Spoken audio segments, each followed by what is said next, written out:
All right.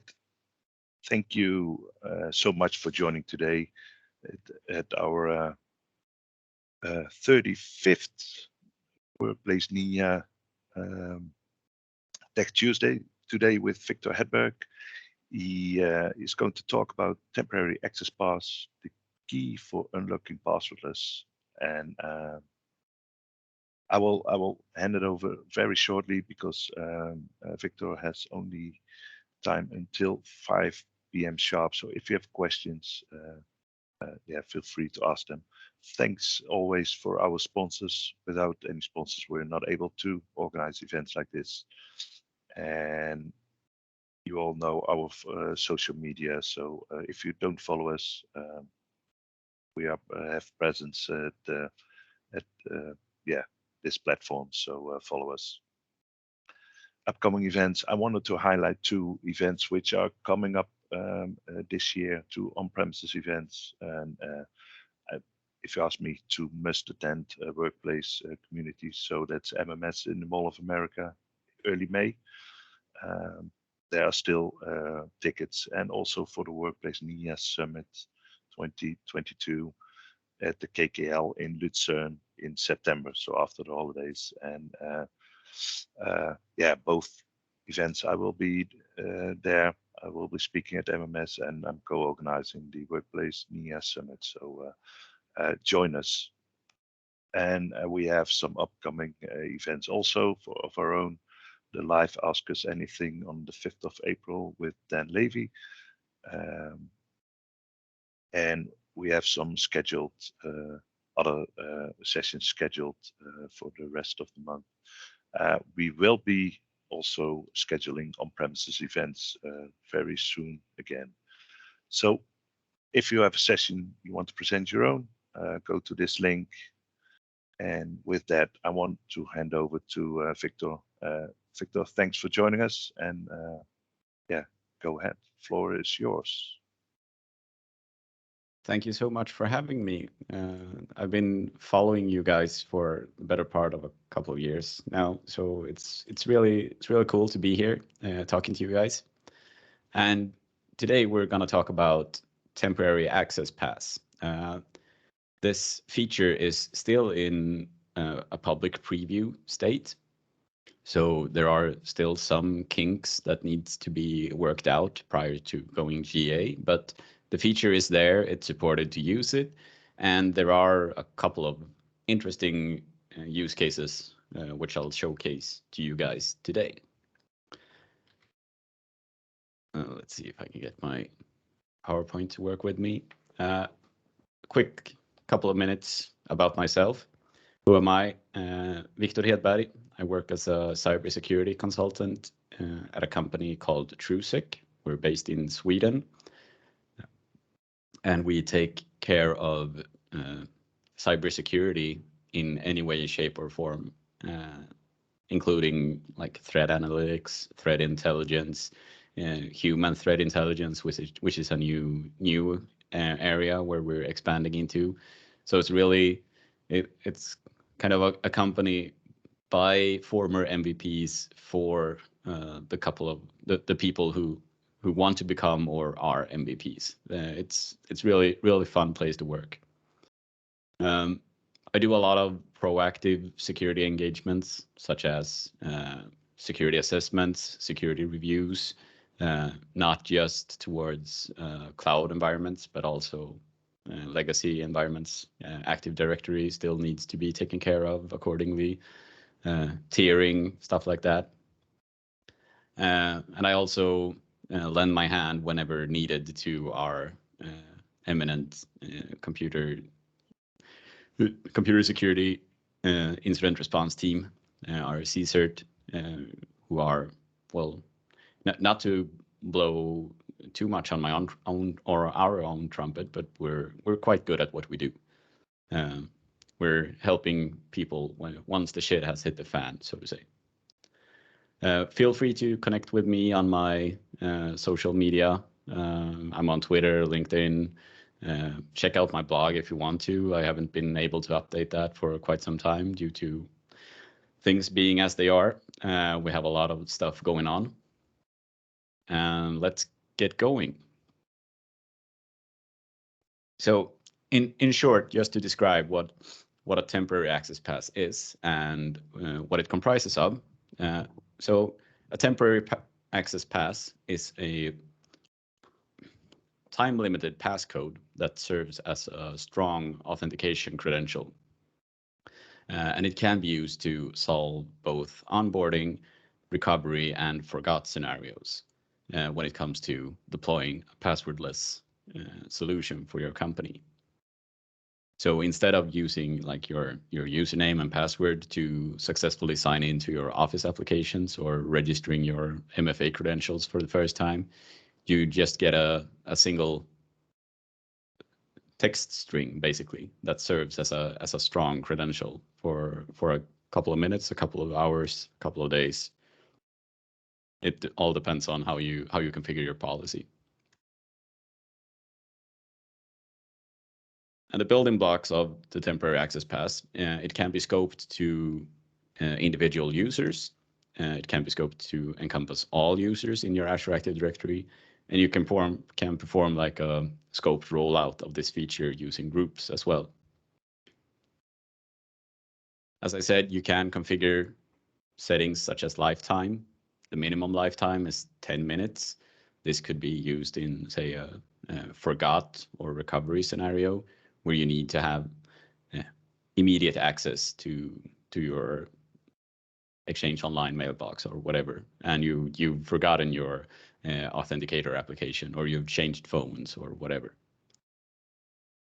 Maximum time allowed is 30 days, and the default setting, like if you don't configure the policy at all, it'll give you a 1 hour lifespan of that particular temporary access pass.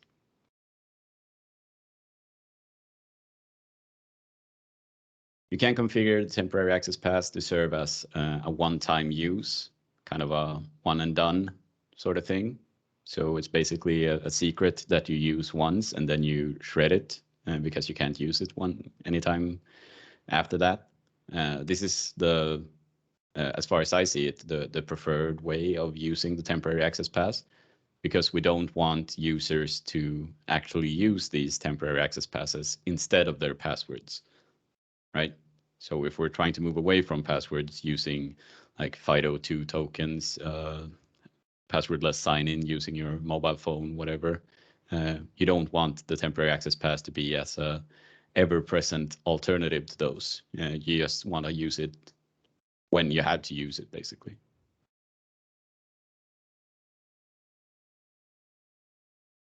The default setting gives you a temporary access pass which is 8 characters long, and this can be configured to be as long as 48 characters if you want to. Bear in mind that we'll talk a little bit more about that in detail when I walk through the use cases as well, but using 48 characters can be quite tricky, because if a user can't sign in using their password, they need to basically copy the 48 characters you send them in a SMS or whatever, and that can be, users are prone to make mistakes. So we try to find some kind of middle ground where you guys feel comfortable from a security standpoint, and it also maximizes the productivity for your users. When it comes to who can create these temporary access passes, well, it all boils down to these really keys to the kingdoms, kind of Azure Active Directory roles. Global administrator, they can create, delete, and view temporary access passes on any users except themselves. So a global admin can't issue a temporary access pass for themselves. Privileged authentication administrators, same kind of deal. Authentication administrators and global administrators can actually view the details of the temporary access pass, but they can't read the temporary access pass itself.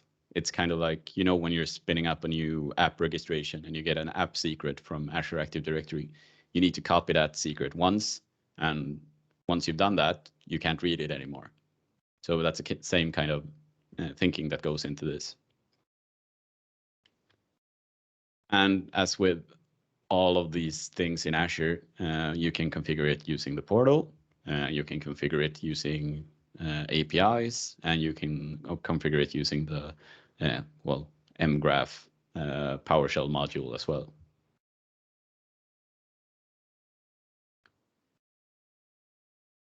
So just to give you guys a sense of how this would work in a walkthrough kind of fashion, we have a user. This user is trying to sign into Azure Active Directory. Oh, sorry. Supplying their username in this case. But instead of getting prompted for entering their password, they get a prompt saying that, hey, you need to enter your temporary access pass. As you can see down here, we still have the option to use the password instead, if that's necessary. We'll get into the more bits and bytes about this further on, but the possibility is there. This is just a showcase of how this could be used. But in this scenario, we're entering our temporary access pass. As you can see, it's a totally random generated string consisting of 48 characters in this demo. And using that, we can sign into the URL specified on the screen, the aka.ms/mysecurityinfo. And from then on, we can actually register our passwordless authentication method. So in this particular case, we're not exposing our password. We're just using this one-time credential that serves as our multi-factor or strong authentication credential to get access to our MySecurityInfo portal and registering our, in my head, the FIDO2 key to make sure that Ben here can only sign in using his passwordless option, basically.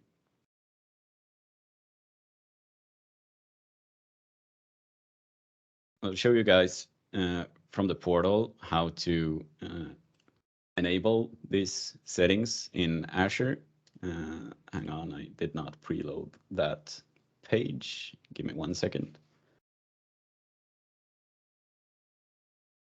So in Azure Active Directory, you'll navigate to security, authentication methods, and you should see the temporary access pass option available in your tenant as of now.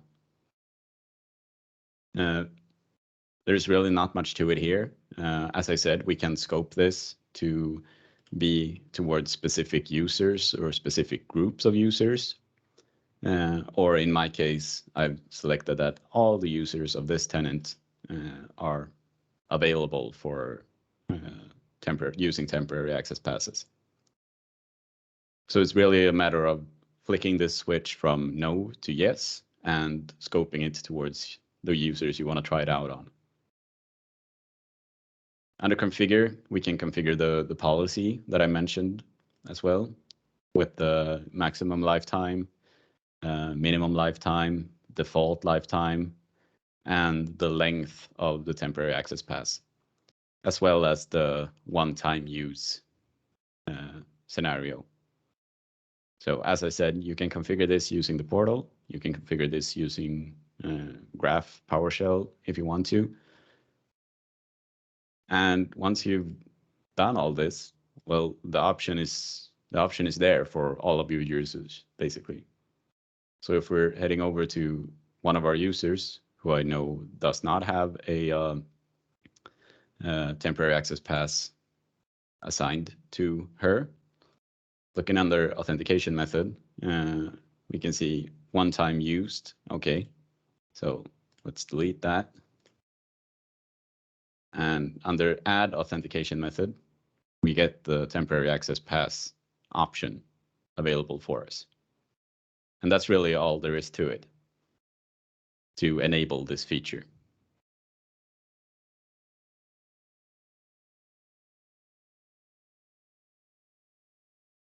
There are some limitations of temporary access pass.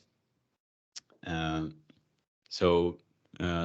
big one is the one pointed out on the screen right here, that when you're using a temporary access pass to register a passwordless method, such as FIDO2, YubiKeys, stuff like that, or phone sign-in, you need to complete the registration within 10 minutes of signing in with that one-time temporary access pass. This only applies to the single-use temporary access pass that you're issuing. So I think that's a big pain point at this time, because if you're thinking in a real world scenario where you're asking your users to, oh, you need to use this complex code to sign in the first time, and then you have exactly 10 minutes to scroll through the whatever kind of documentation you have in hand to help you register your YubiKey or whatever. Depending on how IT friendly your users are, 10 minutes might be pushing it, but that's one of the limitations as of now anyways, and we're hoping that they can figure something smarter out moving forward. Even though it's been publicly available for quite some time, I think the feature itself is about a year old now. It's still in public preview. I don't have any updated information on when it's going to go into general availability, but just that it is in public preview does not mean that it's not supported or you can't get help from Microsoft or premium support or whatever. The only limitation when it comes to availability is that it's not available for those using Azure in the US government SKUs.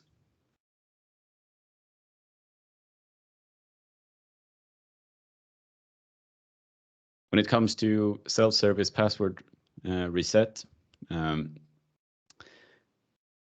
once a user signs in with a temporary access pass for the first time, and if you have self-service password reset or identity protection, multi-factor authentication, registration policy enabled, those users will actually get prompted to register a method for self-service password reset.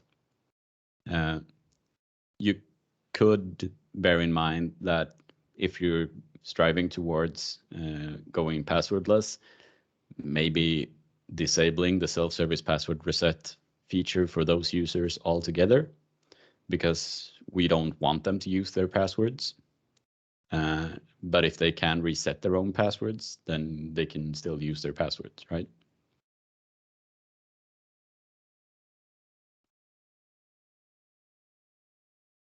There are some issues as well, or limitations using temporary access pass with the NPS extension and Active Directory Federation services. Still, sad to say. And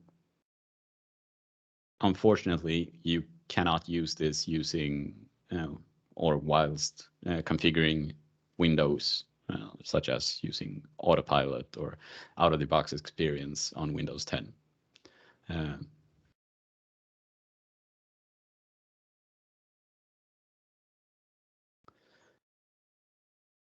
All these limitations can be found on docs.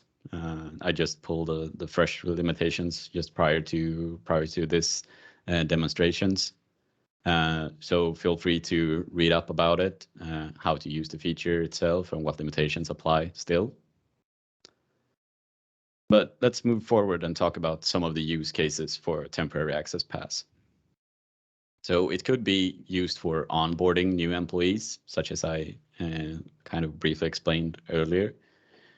So an employee, I go through the identity verification process, showing up on my first day at work, showing my, I don't know, my driver's license or whatever, making sure that the manager recognizes me.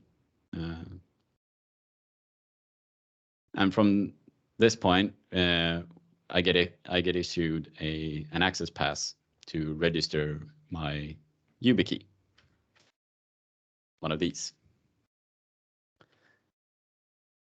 My manager sends me the temporary access pass using SMS, and I'm urged to sign into the website on the screen, the aka.ms/mysecurityinfo, and use my temporary access pass. And from then on, I can register my YubiKey to my name, my account, and I can sign into an Azure AD joined device, or a hybrid Azure AD joined device as well. So in no step in this briefly or dumbed down process of onboarding a new employee and getting them access to their own computer, the employee is not using their password in no step of this way. This, of course, provides that the Windows device is already configured for them, because as we mentioned with limitations, you can't use it to go through the autopilot settings yet.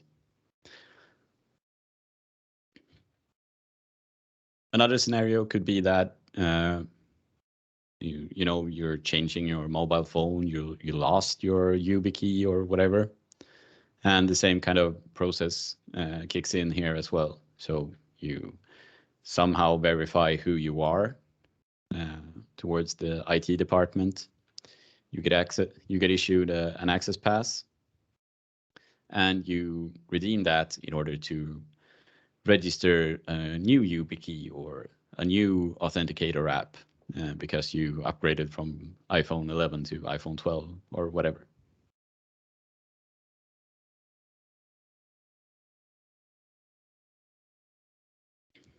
So let's look into how to use PowerShell to create a temporary access pass for one of our users. So we need to provide some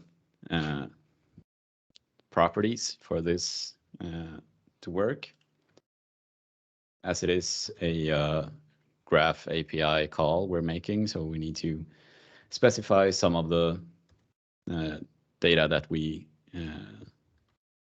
require in our policy. So let's see here. Today we have the 22nd, and we want this access pass to be used from, let's see here.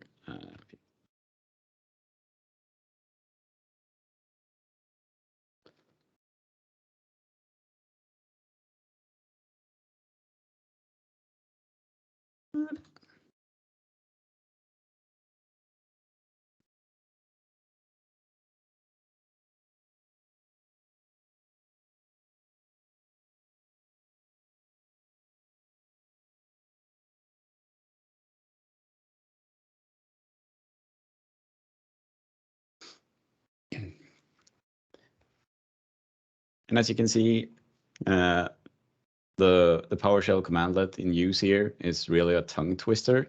The new mg user authentication temporary access path method commandlet. It kind of it's not that easy to remember, like in comparison with get Azure AD user or something like that. But it's what we have to work with as of now. You need to provide the user ID. This could be either your user's user principal name or any other unique identifier.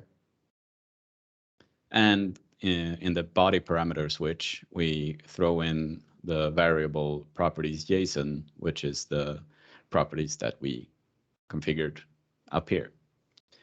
And as you can see, we get a temporary access pass shown to us here. Given that my policy says that it needs to be 48 characters long, and I've zoomed into my PowerShell prompt, we can't see the entirety of it. And just to showcase to you guys what I talked about earlier with it being like a app secret. If we're running the get command instead on the same user, we can see that, oh, this is the temporary access path that we just created, is usable, as changed to false because I might have screwed up with the timing or whatever. Start date time 3/24. Yeah, whatever. So we can see some details about the temporary access pass itself, but we can't see what the pass contains of. So this is important to remember moving forward with using temporary access pass. And the same is quite visible for when you're using the portal itself instead. So if we're creating a temporary access pass for Birgit in this case, we're adding that to her. You can see, oh, here's your pass. And once we've closed this blade, we can't actually see what the pass contains. So this really is like the app secrets. You need to make sure to keep track of what pass which passes you have issued and what they contain, because otherwise you'll render them useless rather quickly.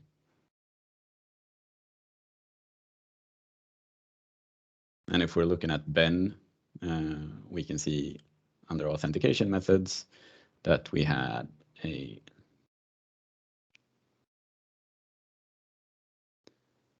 temporary access pass created, which has not expired yet.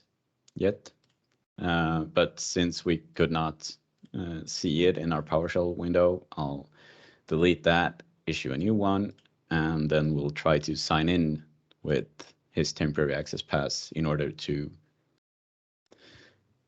register a FIDO key to Ben. So if we're just heading to aka.ms/mysecurityinfo, we get prompted with this.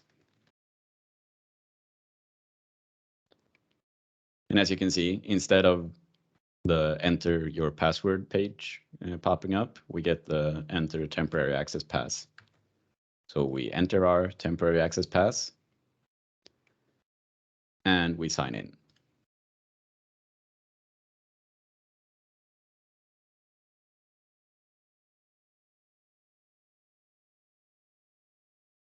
And from here on, we can add a security key. So let's do that. It's a USB device. Let me get one of my empty YubiKeys going here. Let's see here.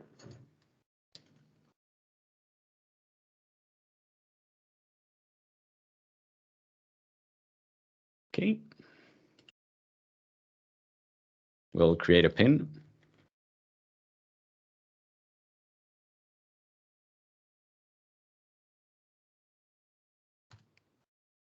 And I'll touch my security key.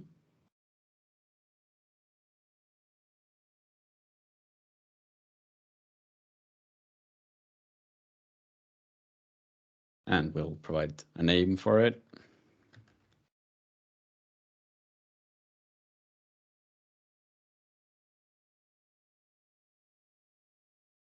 And we're all set.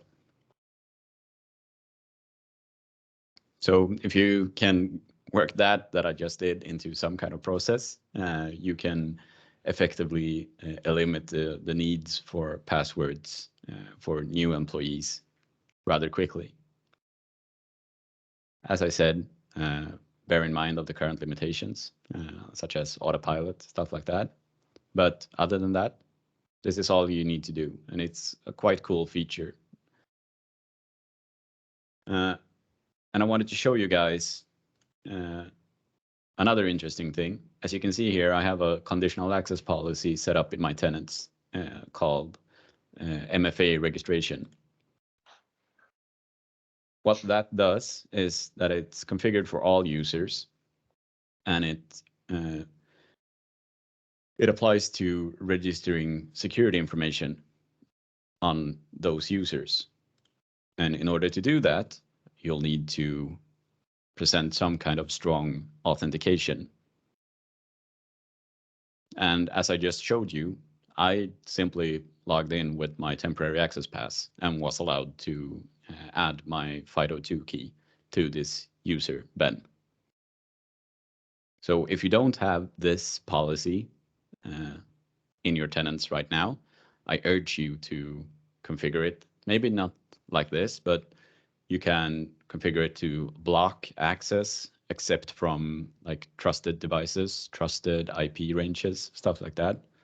Because this is actually something that we're seeing in quite a number of our incident response engagements, where threat actors, well, they're required to present some kind of MFA information, but there's no limit to, you know, where can you enter this information, or how can you enter this information. So we've actually seen threat actors' mobile telephone numbers present on compromised users.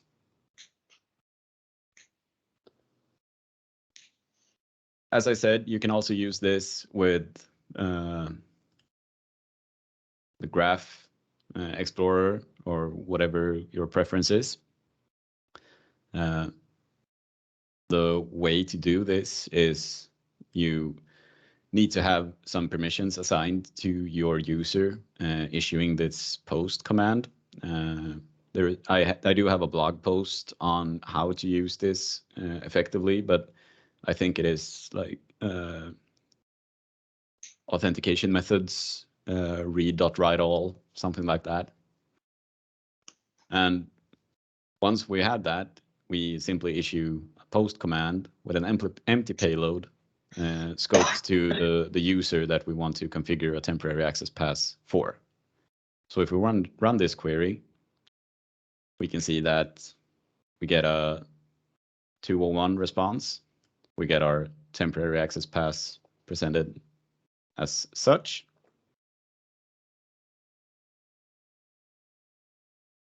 And if we're heading back to our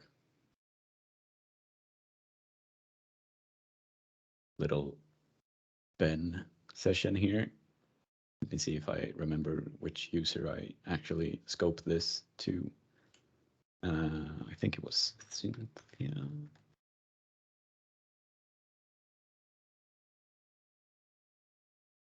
Yeah.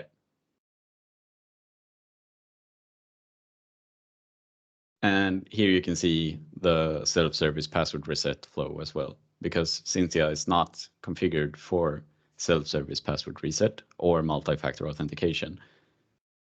And in that case, she needs to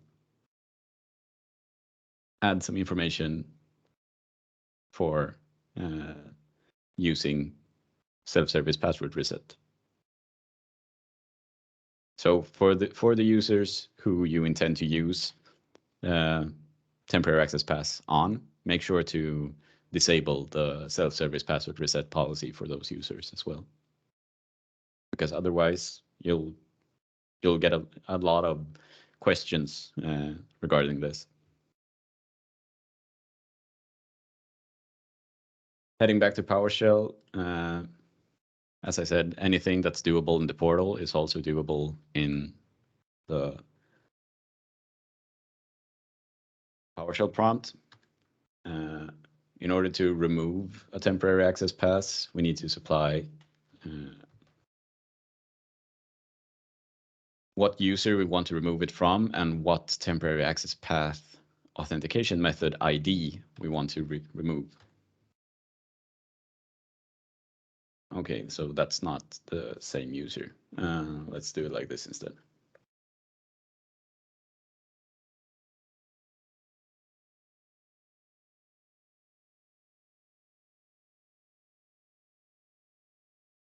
Ah, sorry, we already deleted that one.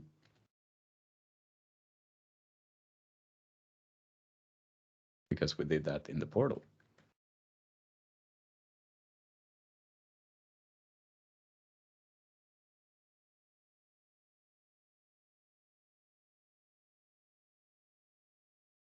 So as I said, you can use Graph, PowerShell, or the portal itself to configure these settings and issuing these passes.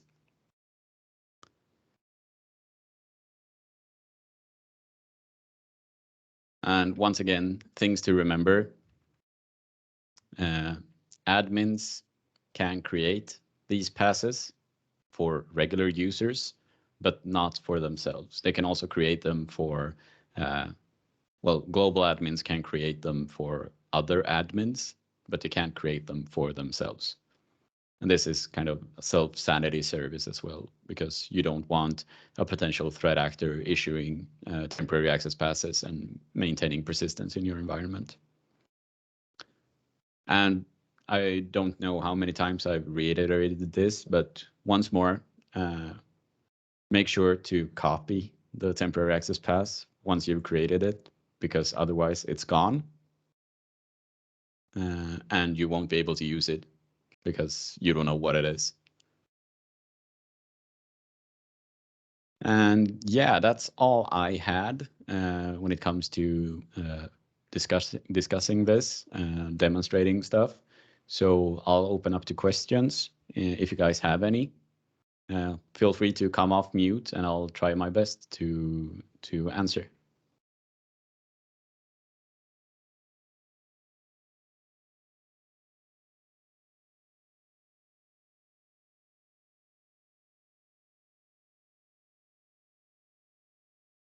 Or questions via the chat. It's also good, I guess. I hope so.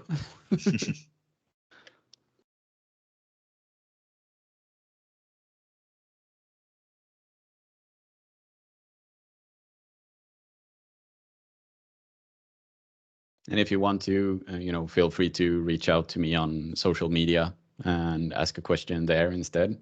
Bear in mind, I don't know Dutch, so please ask the question in English if possible.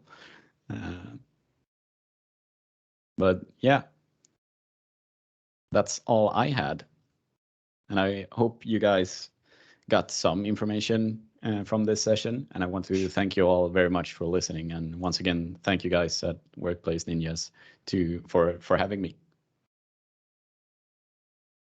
Yeah, thank you for taking the time out of your schedule. So just before you need to pick up your kid. Share my screen. If there are no questions.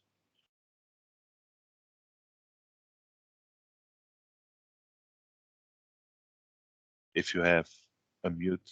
Otherwise, use the chat or just reach out to Viktor. It's also good. If there are no questions at all, then yeah, thanks for joining us, Viktor. It was a really good session. It's always good to see stuff like this being explained. And yeah, hope to see you back at one of our events. And thanks everybody for joining us. Coming up next is the live Ask Us Anything with Franz and Ronnie, and they invited a special guest, Dan Levy. They will have a talk live of Ask Us Anything about Microsoft Defender for endpoints. So be sure to join us in 2 weeks. And with that, thanks for our sponsors and have an awesome day. Bye-bye.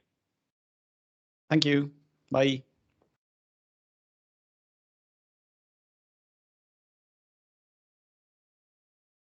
Stop the recording.